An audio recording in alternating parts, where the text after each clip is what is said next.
And I want to gently challenge you that if music is not at the forefront of your workflow, you're likely leaving emotion on the table, and your films, your clients, and honestly you deserve better. Dude, you are kind of a bad cop.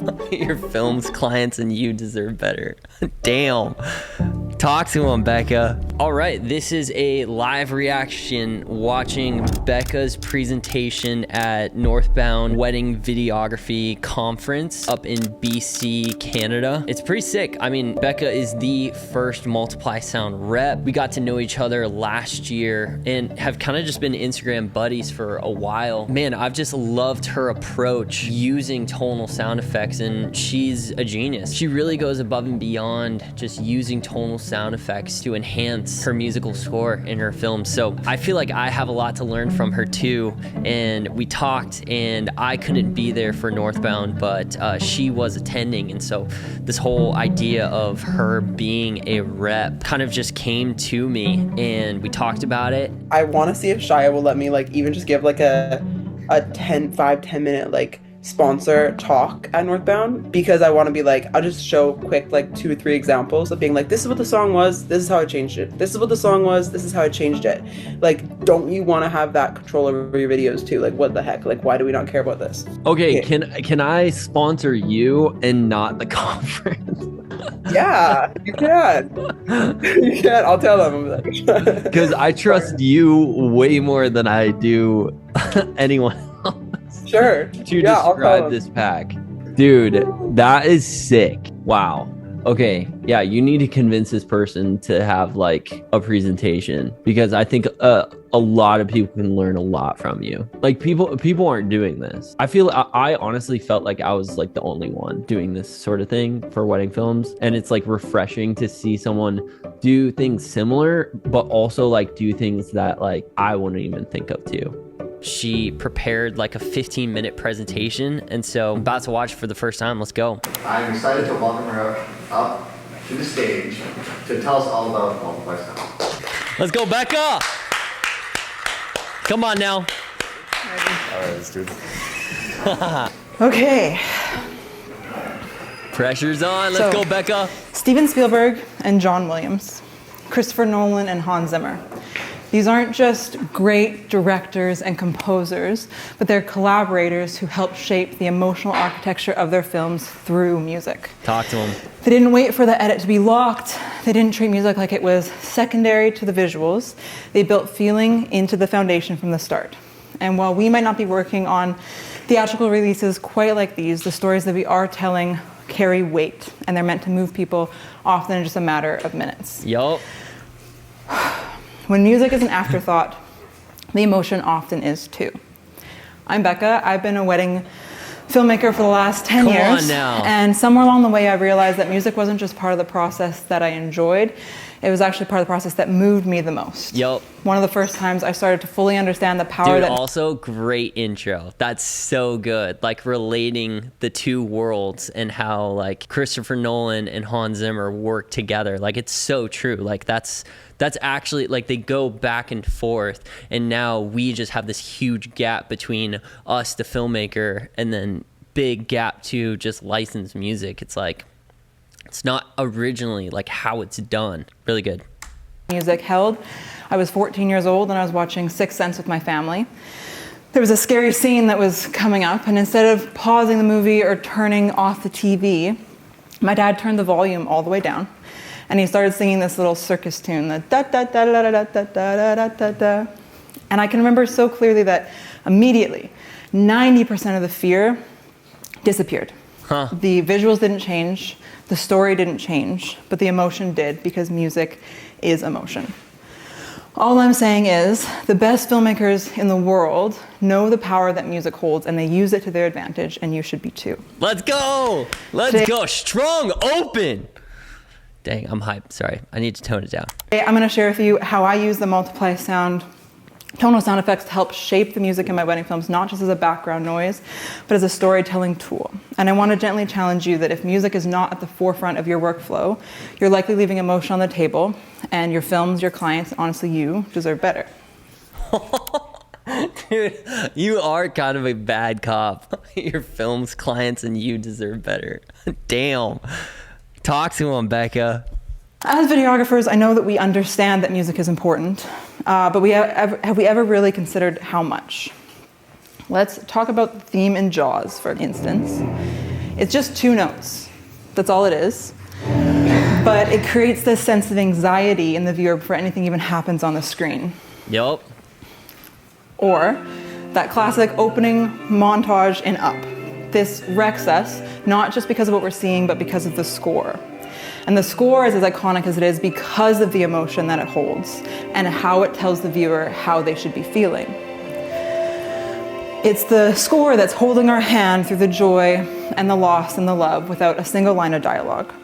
While these are cinematic examples, the emotional principle is the same in whatever films you make. When you get the music right, you're not just scoring your films, you're amplifying meaning, and you're telling your viewers how they should be feeling. Let's go.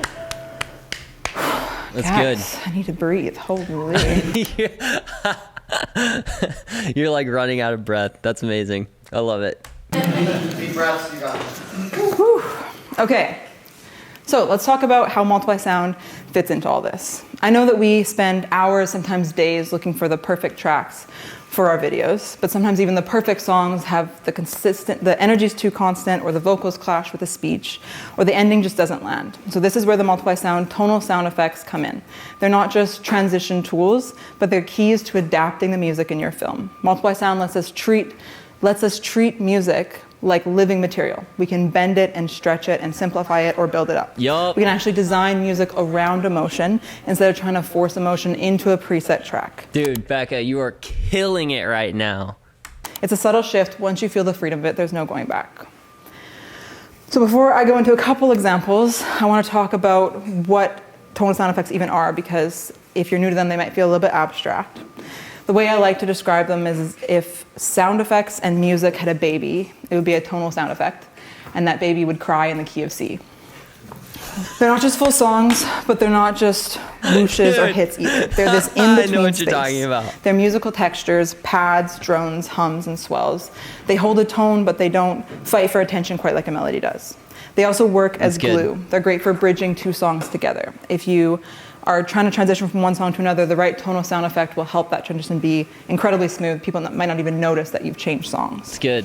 They help you customize the music that you are working with. Because they're key-based, you can choose tonal sound effects that are in the key of the song that you're using, so you're not locked into the structure of that song, and you can actually shape the emotional arc yourself. You can give lift to a quiet track, or you can soften an intense one just by layering the right tones underneath. They don't just fill space, they shape it. Yup. So my first example is what I call adding to it. This is enhancing a song that's already there. The pacing is good, the tone fits the vibe, everything is right, and the song doesn't necessarily need to be fixed, but you can give it more texture to help tell a better story. So in this example, we have our licensed track underneath, and then all I've done is added a little bit of violin and 2 tonal risers at the end to help the song conclude. So let's listen to what that sounds like. I love this example so much. Violin comes in.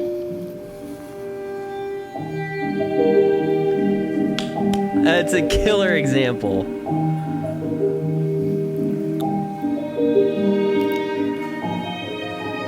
And the risers start. You're killing it, Beka. So it's 3 simple elements from the pack that just give that song that's already beautiful just extra texture in life.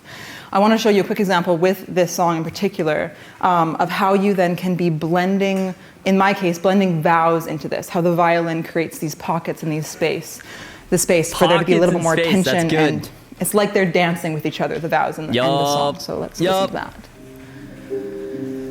I've never believed in the idea of the one, that we all have a soulmate out there that we belong with.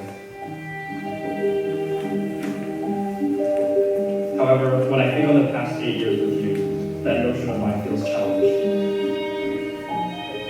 Ah, it's so good. If soulmates did exist, I know you would be mine. Got some reactions. Let's go now. So there's just Why aren't people falling over with amazement? continuing. This extra tension and level or level of like emotionality that's brought up from the violin and how the song ends. And this would be something that if I had made it when I did this video, I could have turned it into like a really beautiful little trailer or something like that. Just really simple. The second example is shifting the energy or controlling your music. This is one of my favorites. I use this all the time in my wedding films, especially when the couple's being announced as married, or they go in for the kiss, or they're entering the venue, or there's a thank you speech that's really important. Something that I want to slow down a high energy song and just create a little bit more breathing room for something to be said, and then bring the music back with intentionality. This is how I go about doing that.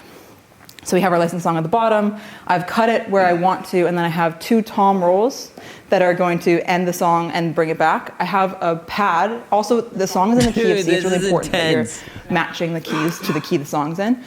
So there's a pad that's going to kind of hold the space of the song, just hold the key. And you can have that be then as long as you want. This is just, it's a little bit shorter just for sake of time.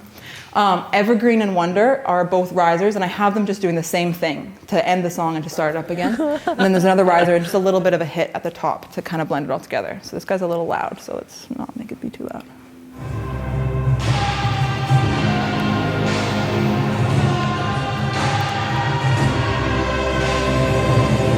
So here you can have being introduced as a couple, have whatever you want said, and then the energy comes back.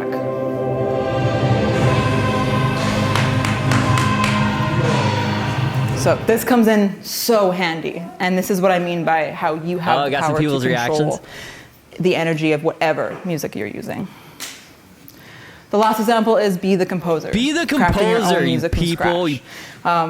This comes in really handy when you can't find the exact song that fits the vision in your head. With these tools, you're able to actually design exactly what you have in your head. So we have a pad again at the top there, some violin and cello and a little more violin. And then this harmonic is a little riser that's gonna actually introduce the drums. Blowing people's minds, melting people's faces off. Another long riser, short riser, and a hit at the end just to conclude everything. So let's listen to that one. Talk to him, Beka.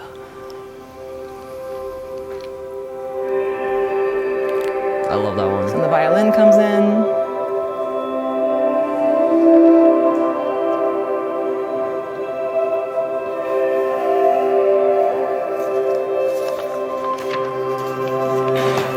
Some cello, more violin.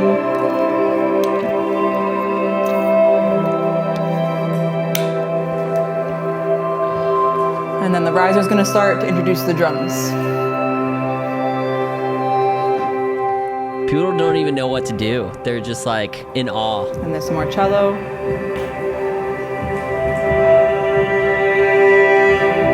This is so sick. Why aren't people freaking out? And then a riser and a hit to end it. Yup, now.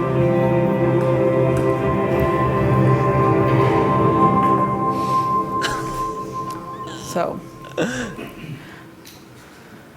Okay. Let's go, Beka. That's sick. There would have, if I was there, it would have been a standing ovation. Their faces are being melted that they can't even speak. Priority for you yet, or you feel boxed in by licensed music, I want to encourage you to play more, to go beyond what fits and asks what shapes this story.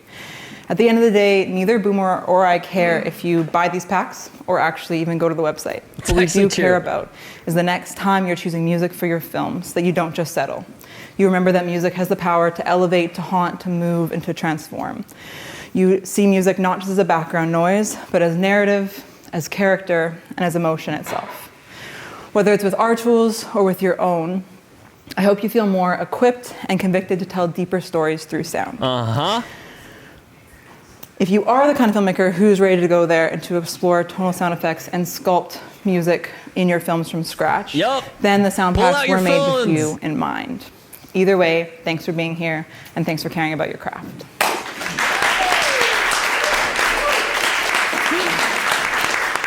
Let's go. Some time for questions, I think, right? Yeah. Okay, great. Incredible. Go ahead. So the tracks automatically arrange themselves so that they match each other? No. How does that you match it yourself? So there's a lot of like the violin and Good stuff I was question. using isn't like based on a beat or anything like that. So I could use that same violin, and I think I did in a couple examples, and it didn't matter. It's more like, it's not Sounds set. that just You flow. kind of have to be able to like listen to it and hear if it's right. But those ones especially are quite easy to place anywhere, and it doesn't. They don't arrange stuff. You pull in the tracks like you'd pull in music into your timeline. You just pull Let's them go, out of Beka. Just that it's like ready there, available for you to take all the sounds from. It's like a big library. And Yes, here, why don't I just pull that up quick Pull it just up. to show you what that Pull looks it up. like. Why don't you? Okay, so this looks crazy, hang on. Okay, so let's say, we're gonna go into Sound Pack 2.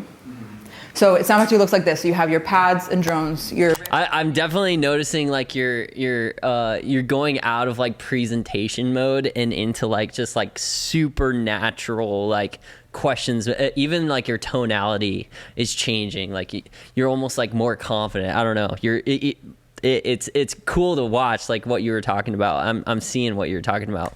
and drums, melodic hits, melodic rises, and melodic transitions. So within pads, you have, calm down, 20 different pads between like the major and minor keys, 20 different pads that you can work with. So let's say I wanted to use summer, for example, and I use it in the key of C. So then this is what Here comes summer the, sounds like. I'm anticipating what the hell is the key question after this.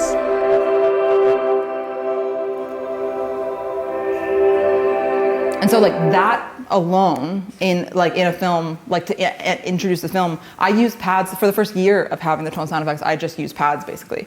And then you can slowly introduce so then cool. if you go down to, It's so cool to watch somebody else like try to explain what the heck this is. Like it's almost like I'm not alone. I don't know, at presentations and, you know, with people, I'm just like, listen, like, it's just like, it's dope. It's like pads and drones and it's all in all keys and blah, blah, blah. And like, you should get it, dude.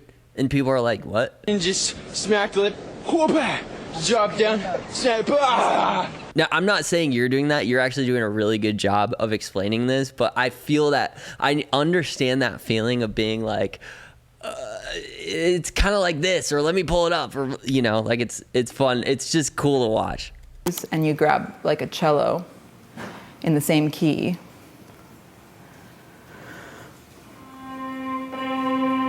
So those could go together perfectly because they're in the same key, and you can layer Where's them the at any question? point. You can, Oh, there's the hand. yeah, you can There's the introduce the hand. cello then at any point in the pad. You mentioned the music that you had was in a certain C. Key, or yeah. C that you, Clearly, I don't know anything about music. No worries. How would you know that? Let's go. Yeah, great question. Do you use MusicBed? No. Okay, that's okay. On MusicBed, There it is. the only reason I brought it up is because they do have their keys listed. Majority of the time they're right. There's like, it's maybe Yup. 1 in 10 times they're not right. So just double check them, but for the most part, they're right. I use an app called AutoKey that will actually listen to the songs for you and tell you what key they're in, so that's really helpful. I also, if that fails, you can always you Nice. can Google basically every song and ask what key it's in. Yep. And so yeah, that's a really good question. ChatGPT. And then yeah, it's important to make sure the keys match. All right, we actually gotta cut it off there. Oh, okay. Are you gonna be are you coming to Superflex tonight or not? Yeah. Boo! So, Boo! round of applause. Chill out, Shia. Gosh, she's on fire, and you're just like, oh, you gotta cut it off. Dude, what the heck? Damn, he was like on the minute of like 15 minutes. Chill out, dude. Wow. 10 out of 10. 12 out of 10. You killed it, Beka. Seriously, really, really impressed. Let's keep doing this.